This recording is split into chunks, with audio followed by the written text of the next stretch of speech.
The galaxy had long forgotten Earth. For generations, humankind had remained quiet on its blue and green world, refusing invitations, demands, and ultimatums from the Galactic Council. Other civilizations called them primitive, stubborn, even cowardly. Earth's leaders answered with silence. Humanity had no interest in fighting wars that stretched across the stars, no desire to bleed for empires that collapsed every century. They had seen the endless streams of refugees, the broken fleets limping home, the billions left behind in scorched ruins. So Earth chose peace. But peace is fragile when predators circle. The Zarathi Dominion was not the largest empire, but it was vicious. Led by warlord Jakor, the Dominion thrived on conquest. It had carved out territory along the galactic fringe, taking worlds others had abandoned. The Dominion believed in strength alone. Its fleets were spiked leviathans of black metal, bristling with cannons that glowed like the eyes of demons. When Earth's signals of neutrality reached them, the Zarathi laughed. Refusal to serve is defiance. Jakor declared to his generals, "Defiance is weakness. Weakness must be broken." The Dominion's fleet descended without warning. It began with silence. Communication satellites vanished in orbits of fire. Space stations dissolved in sudden storms of plasma. Then came the ships, black triangles that blotted out the stars, descending into Earth's atmosphere like blades thrust into flesh. They targeted military bases, power grids, communication hubs. Precision strikes, cold and merciless. The world burned within hours. In Washington, the president stood in the fortified command center beneath the Capitol, watching grainy feeds of cities under fire. London lit up in explosions. Tokyo's skyline fell, and great arcs of smoke spiraled over the Pacific as ships fell burning into the sea. "We've been trying to avoid this for centuries," whispered General Alvarez, his uniform stained with sweat and ash. "But they've left us no choice." The president's voice was steady, even as her hands trembled. "How much can we fight back?" Alvarez swallowed. "Conventional weapons will only slow them. Nuclear strikes are an option, but the collateral—" His voice trailed off. Everyone in the room knew what nuclear fire would do to their own world. But Earth had other secrets. Beneath Colorado, deep in silos that had been sealed for decades, slept weapons never shown to the galaxy. Railgun platforms capable of firing tungsten rods at a fraction of light speed. Satellites that carried payloads built not for deterrence, but for annihilation. Projects born of paranoia during humanity's wars with itself. Abandoned in peace and left to gather dust. Now they were waking. The first counterattack came over the Atlantic. A Zarathi cruiser drifted arrogantly near Earth's upper atmosphere, its shields flashing bright as it swatted away missiles. Then, in an instant, a spear of fire tore through it. The railgun slug punched a hole through the warship's shields, hull, and reactor core, splitting the vessel in two. The world gasped. Humanity cheered. For the first time, the invaders bled. In orbit, Jakor slammed his clawed fist against the arm of his throne.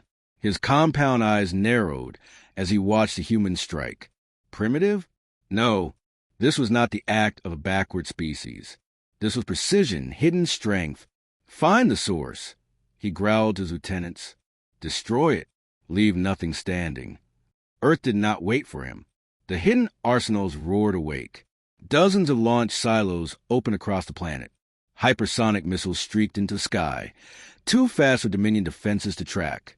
Kinetic rods fell from orbit, turning armored cruisers into torn wreckage. Cities burned, but now so did the invaders. In New York, survivors huddled in subway tunnels as the ground trembled with distant bombardments. Amid the fear, people whispered something new. We're fighting back. Humanity's rage had been unlocked. Ordinary citizens who once cared only for survival now volunteered to resist. Networks of engineers, hackers, and pilots turned civilian technology into weapons. Old warplanes, relics of the 21st century, were fitted with experimental munitions and launched again. Every loss made Earth angrier. Every strike hardened their will. General Alvarez watched the chaos unfold from the command center, his voice hoarse from shouting orders. "They thought we were weak," he muttered. "They thought wrong." On the third day, the impossible happened. A Dominion dreadnought, a vessel kilometers long, armored in layers of living metal, fell from orbit, split in half by a coordinated strike of railguns and orbital rods. Its death lit up the sky like a sunrise of fire, visible from every continent. Billions watched, and something changed inside them. Hope. Across the galaxy, eyes turned toward Earth. On council worlds and imperial fortresses, leaders who had mocked humanity now studied the battle with disbelief. The isolationists had drawn blood from the Dominion, not with plasma, not with energy shields, but with weapons the galaxy had dismissed as obsolete. The war was only beginning. In the shadows of orbit, Warlord Jakor stared at the burning wreck of his fleet, and for the first time in his long career, he felt something he had never known before. Doubt. The smoke of war curled across Earth's skies. 3 days had turned humanity's world into a battlefield. Skyscrapers lay broken, oceans churned with burning wreckage, and vast scars cut across once green landscapes. Yet for all the destruction, Earth was not silent. Cities still roared with defiance. Military channels blazed with new orders. Factories, universities, and even private workshops turned overnight into war forges. Earth had never asked for this war, but now that it had been forced upon them, humanity refused to yield. Deep within the orbital debris field, the Dominion regrouped. Pathetic world, Jakor hissed, his mandibles grinding. Around him, the command chamber's flagship pulsed with a glow of holograms showing Earth's defenses. Crimson markers indicated lost ships, too many. How dare they resist us? How dare they wound my fleet? His lieutenants shifted uneasily. The Dominion had swept aside countless civilizations, but this was different. The humans were not only surviving, they were striking back with terrifying precision. Jakor's second-in-command, General Karwadi bowed his spined head. Warlord, permission to bring in the orbital scorcher. One pulse will reduce their defenses to ash. But Jakor shook his head slowly. No, the galaxy watches. If I scorch their world into dust, I prove the humans too dangerous to conquer. We must show them broken, kneeling, begging for mercy. His mandibles curled in what might have been a smile. We will shatter their will. On Earth, President Morgan refused to bend. Her face was pale from exhaustion, but her voice carried iron as she addressed the Emergency Council. Every government has united. Every defense network is under a single command. No more borders. No more divisions. We fight as one species, or we die as one. Around the underground chamber, the representatives of once separate nations nodded grimly. For centuries, politics had fractured humanity. Now survival forced them together. General Alvarez spoke next, his voice hoarse. Madam President, civilian militias are mobilizing faster than we can coordinate. Factories are producing improvised weapons, drones, even armored vehicles. But we're still outnumbered, still outgunned. We need allies. The word hung in the air. Allies. For centuries, Earth had refused to join the Galactic Council, refused to take sides in their endless wars. Now, Alvarez was suggesting they reach out. Morgan's expression hardened. No, the Council left us alone for centuries. They ignored every signal, every invitation we sent for peace. If they want to come begging now, let them, but this war is ours. Alvarez swallowed. He wanted to argue, but deep down he knew she was right. The Council had never cared for Earth. The humans would stand or fall on their own. Still, whispers spread across the stars. On the world of Sethri Prime, counselors stared in disbelief at the footage of Earth's railgun strikes. Their weapons bypass energy shields. One muttered, pale with fear.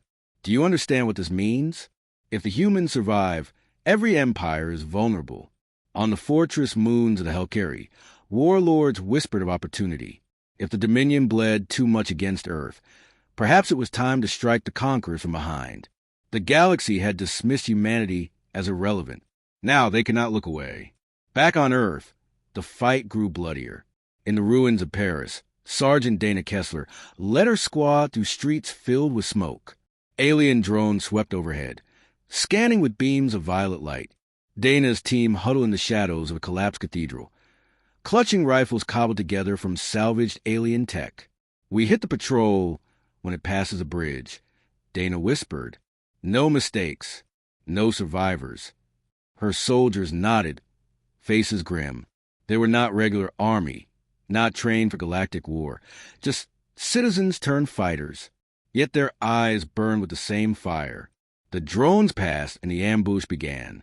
Explosives tore through the air, shattering the Dominion machines in bursts of molten metal.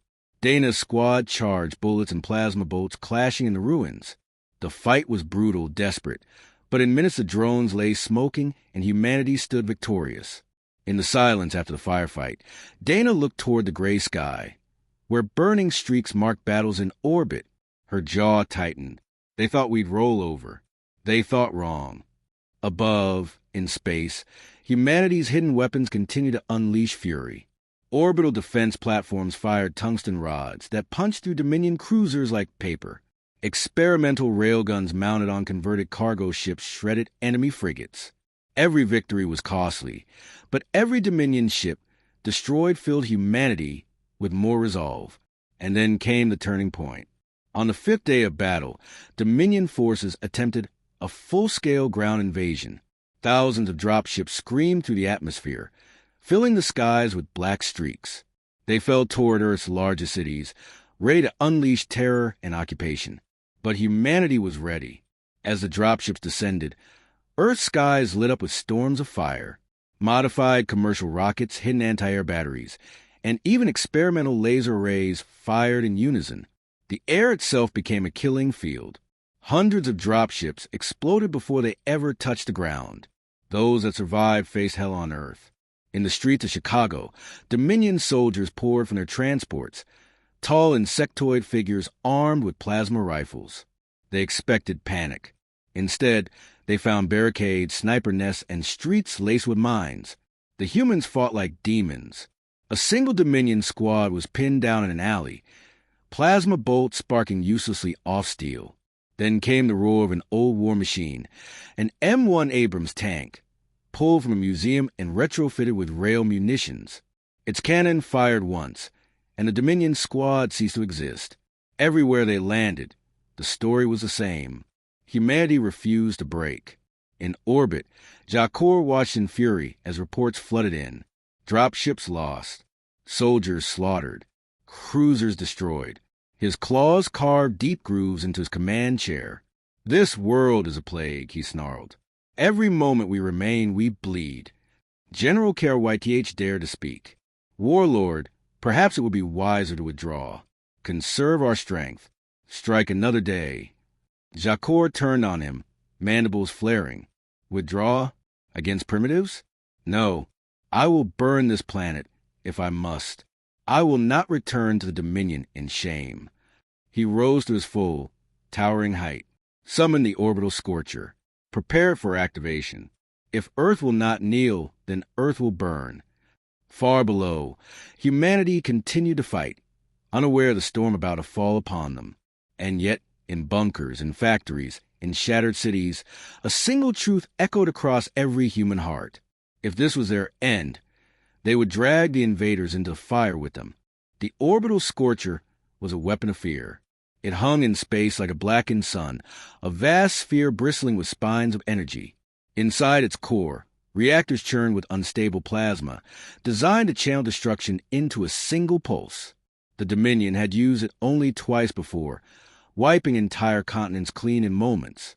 To most species, its appearance in orbit meant the end. Now it loomed above Earth. On the flagship's bridge, Warlord Jakor's mandibles twitched in grim satisfaction.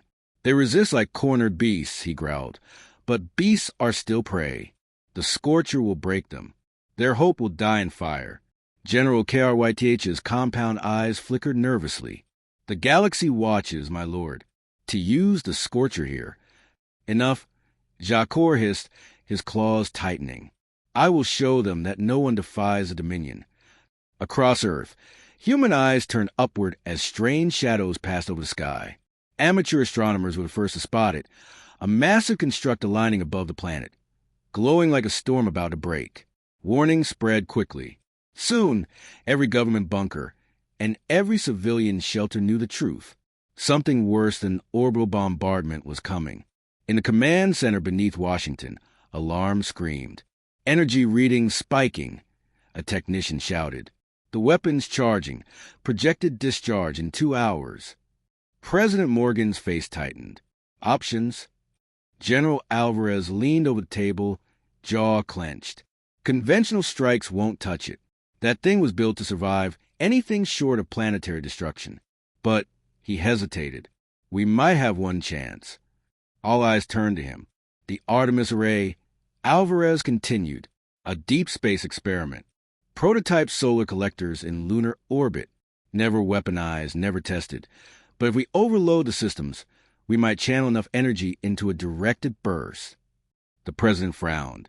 And the risks? It could destroy the array entirely. And if the shot misfires, Alvarez didn't finish. They all knew what it meant. Silence hung heavy until Morgan spoke. Her voice was steady. Then we have no choice. Prepare the Artemis array. Humanity's survival depends on it. On the ground, the war raged. In Berlin, Dominion forces advanced through shattered streets, their plasma cannons melting steel and stone. But the humans fought back with traps, sniper fire, and jury-rigged explosives.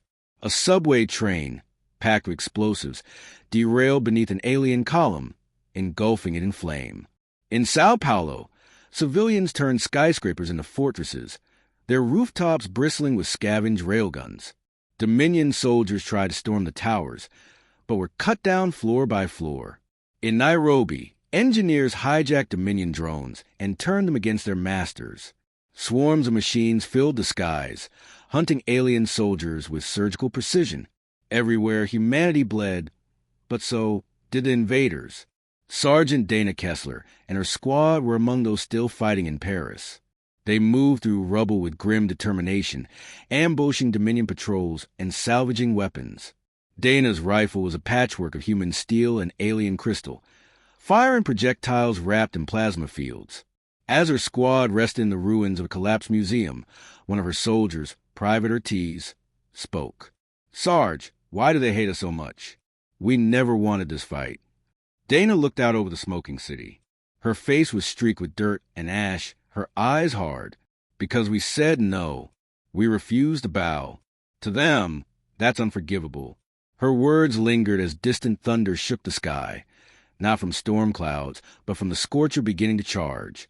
In orbit, the Dominion fleet formed a defensive perimeter around the weapon. Hundreds of warships locked into formation, shields overlapping, guns glowing.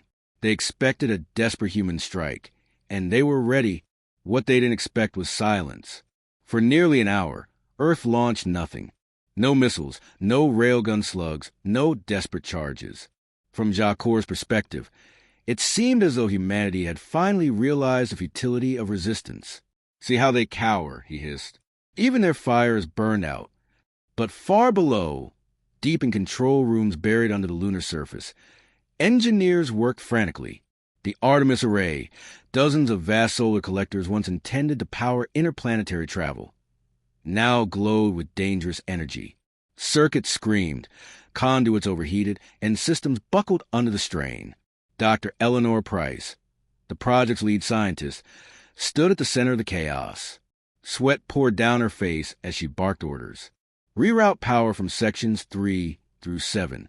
Divert cooling to the main lens. We're either about to make history or die trying. Her team obeyed, fingers flying across consoles as the array shuddered. Finally, the system locked into place. The lens rotated, aligning perfectly with the scorcher. Warnings blared across every screen. Overload imminent. Irreversible. Dr. Price pressed her hand against the console, whispering, "For Earth." Firing in 3, 2, 1. A beam of pure, blinding light erupted from the moon. It tore across the void, a lance of focused solar fury, brighter than anything Earth had unleashed before. The Dominion fleet scrambled, shields flaring, ships scattering in panic. But the beam cut through them like paper, slicing vessels in half, vaporizing entire squadrons. And then it struck the scorcher. The weapon's outer shell glowed white, then red, then burst apart in a chain of detonations. Spines shattered, Reactors ruptured, and within moments the Scorcher became a dying star, collapsing in on itself before exploding in a storm of fire. The shockwave rippled across orbit, tearing apart dozens of Dominion ships.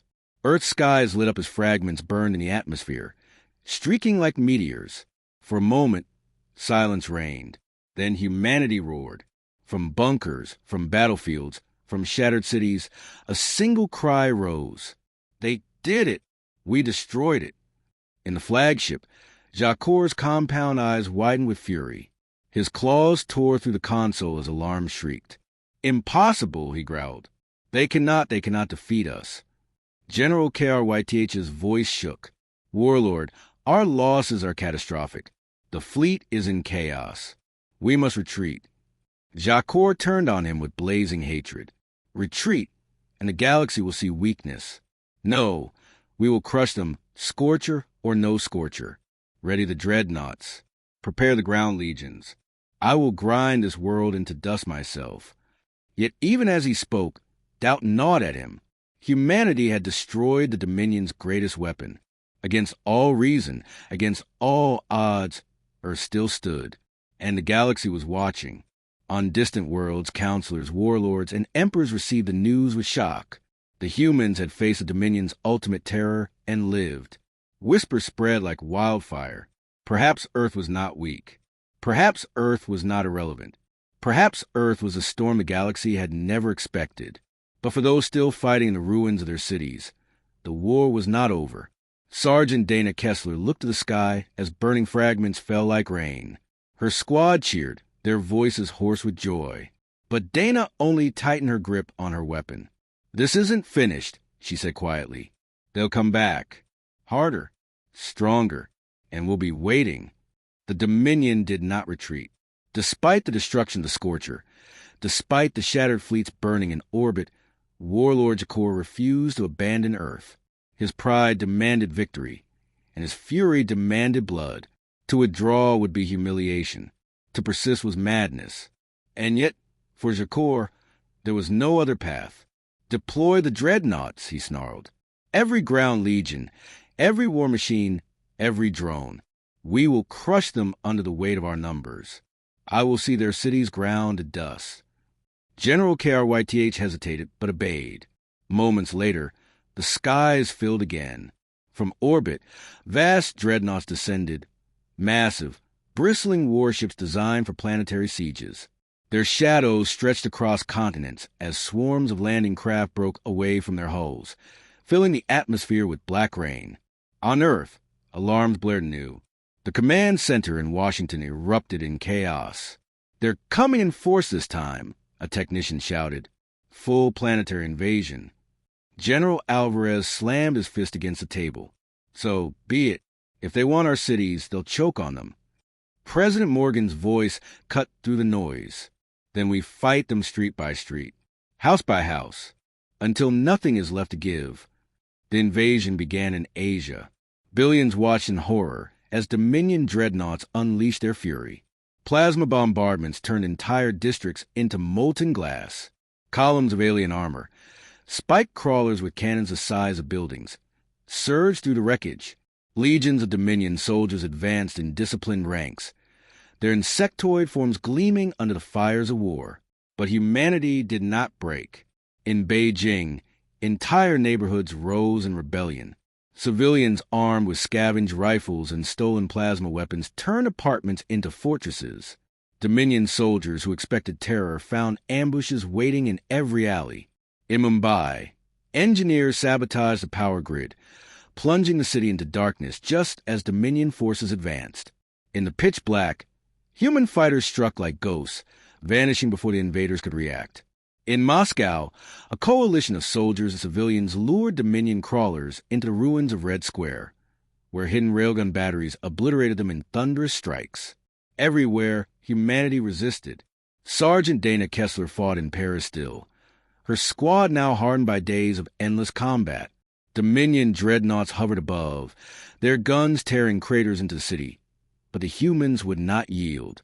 Dana led her squad through catacombs beneath the streets, striking from shadows before vanishing again. At one point, Her squad ambushed a Dominion patrol near the Seine. Plasma bolts lit the night as her fighters unleashed everything they had. When the last alien fell, Dana stood over the body, chest heaving.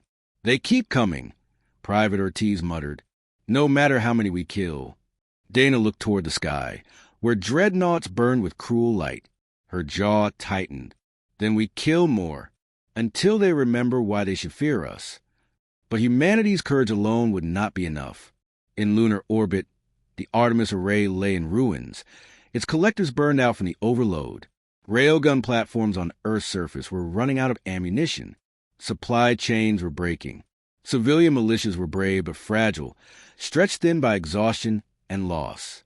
The Dominion's strength seemed endless. General Alvarez knew it. President Morgan knew it. Every commander across the world felt it pressing against them.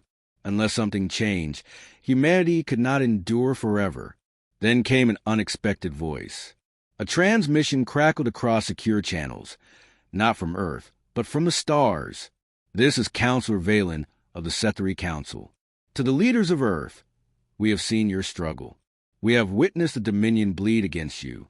The Council cannot remain blind. Reinforcements are coming." Gasps filled the command center. For centuries, the Galactic Council had ignored Earth. Now, at last, they offered aid. But President Morgan's face darkened. "Tell them no," she said flatly. The room fell silent. "No," Alvarez repeated. "Madam President, their fleets could turn the tide." Morgan's eyes burned. Where were they when the Dominion first struck? Where were they when our cities burned? They ignored us for centuries, and now they come only because they fear us. This is our war. We finish it ourselves. Her words echoed with finality. Still, whispers spread across the galaxy. The Hellcarry warlords gathered their fleets, smelling blood in the Dominion's weakness. The Valen Council debated whether to intervene openly. Independent mercenary clans offered contracts to fight for Earth. The galaxy's balance of power teetered, all because humanity refused to die. Back on Earth, the fighting reached new levels of brutality. In Los Angeles, Dominion legions stormed through burning streets, only to find themselves ambushed by drones controlled by children from underground bunkers, their faces lit by screens as they fought like generals. In Cairo, Dominion troops tried to hold a captured district, but civilians poisoned their supplies, forcing them to retreat under cover of night. In Johannesburg, Dominion armor advanced confidently until old mining tunnels collapsed beneath them, swallowing entire columns into the earth. Everywhere, humanity proved inventive, ruthless, relentless. And then came the message that changed everything. From orbit, Dominion communications leaked across frequencies. Jacor's voice, enraged, venomous. "Earth must burn. If we cannot break their armies, we will break their world. Prepare the planet cracker warheads." The word spread like wildfire. Humanity froze. Planet crackers, weapons designed to split worlds apart. If deployed, Earth itself would not survive. In Washington, the Council erupted in panic. "They'll destroy everything," shouted Alvarez. "We won't have a planet left to fight for." Technicians confirmed it. Dominion dreadnoughts carried planet cracker warheads, now armed and ready. Within hours, Earth could be reduced to rubble. President Morgan's face was pale but unyielding. "Then we strike first. Whatever it takes, we end this." Her gaze turned to Alvarez. "General, tell me we have something left. Anything." Alvarez hesitated. Then, slowly, a grim smile spread across his face. "We do. The Leviathan." The room stirred. The Leviathan was a myth, a prototype warship, built in secret decades ago in orbit around Titan. Larger than anything Earth had ever constructed. It had been abandoned when humanity turned inward. Unfinished, untested, but formidable. Alvarez's voice was steady. "If we can bring her online, she might be our last chance." Far across the solar system, in the icy orbit of Titan, the Leviathan slept. It was a colossus of steel and tungsten, its hull layered in armor designed to withstand nuclear hellfire. Its main weapon was a spinal railgun, a cannon so vast it could fire projectiles the size of skyscrapers at near relativistic speeds. Unfinished, forgotten, but not dead. As humanity prepared to awaken their sleeping giant, Jakor prepared to end everything. Two wills, two destinies, hurtling toward collision. The fate of Earth, and perhaps the galaxy, would be decided soon. In the cold silence of Titan's orbit, the Leviathan stirred. Engines that had slept for decades rumbled to life, shaking ice and rock loose from the moon's surface. Vast panels of armor groaned as they shifted, revealing the colossal warship beneath. It was not sleek like Dominion vessels, nor adorned with alien technology. It was brutal, angular, forged from steel and tungsten, the embodiment of human defiance. Inside, teams of engineers and soldiers worked frantically to bring systems online. Many of the consoles flicker with outdated software, some still in testing mode, but the heart of the ship, the spinal railgun, pulsed with dangerous promise. General Alvarez stood on the command deck, staring through the Leviathan's reinforced viewport at the distant sun. "This ship was built to end wars before they began," he said quietly. "Now it'll end the war that came to us." President Morgan's voice crackled through the comms from Earth. "General, the Dominion has armed planet cracker warheads. If they fire, we lose everything. You must stop them. No hesitation." Alvarez nodded grimly. "Understood, Madam President. We'll show them what Earth is made of." In orbit around Earth, Jakor's fleet gathered for the kill. Dreadnoughts loomed like floating mountains, their weapon ports glowing with lethal light. Planet cracker warheads, massive cylinders filled with exotic matter, were prepared for launch. The Dominion soldiers aboard the ships whispered prayers of conquest, confident their enemies would finally be silenced. Jakor stood at the center of his flagship, eyes burning with hate. No more defiance. No more resistance. Today, Earth dies screaming. He raised a claw. "Fire the—" A warning klaxon shrieked. "Warlord," cried a Dominion officer. New contact on the edge of the system. Massive signature. It's human." Jakor turned toward the holo display, his mandibles clicking in disbelief. A single colossal warship had appeared, larger than anything humanity had fielded before. Its silhouette was jagged, brutal, alien in its simplicity. The Leviathan had arrived. The human ship advanced slowly, engines burning like a rising star. Alvarez stood on the command deck, gripping the railing as the Leviathan systems roared awake. "Target their flagship," he ordered. "If we take Jakor down, the rest may break." The crew scrambled to obey. Coordinates locked. Magnetic rails charged. A projectile the size of a skyscraper slid into the spinal gun's chamber, its tip gleaming with tungsten alloy. Firing sequence ready. An officer called out. Alvarez's lips thinned. "Fire." The Leviathan unleashed its wrath. A thunderous vibration shook the ship as a projectile screamed across the void at a fraction of light speed. Dominion ships scrambled to intercept, shields flaring in desperate defense. But nothing in the galaxy could stop the slug. It tore through cruisers like paper, pierced entire formations, and struck Jakor's flagship dead center. The impact split the vessel in half. Explosions ripped through its core, plasma venting into the void. Thousands of Dominion soldiers died in an instant. The galaxy's most feared warlord staggered as the deck beneath him shuddered. Alarms blared. Smoke filled the command chamber. Jakor roared in rage and pain as fire engulfed his throne. But he did not fall. Crawling from the wreckage, his body scorched and broken, Jakor activated his personal shuttle. His mandibles dripped with venomous hatred. "You think this ends with me, humans? I will carve your world apart with my own claws." His shuttle launched, streaking toward Earth. On the surface, battles raged in every city. Sergeant Dana Kessler and her squad fought through Paris's ruins when the alien shuttle roared overhead. It slammed into the ground with a quake, scattering rubble. The hatch tore open, and out stepped Jakor himself, clad in battle armor that shimmered with alien energy. The warlord towered above them, his armored claws glinting in the firelight. His voice thundered across the battlefield. "Humans, your resistance is meaningless. I will rip your leaders from their bunkers and scatter your bones across the stars." Dana froze. She had faced drones, soldiers, even Dominion commanders, but never this. Still, she raised her weapon, voice steady. You came to the wrong world, monster.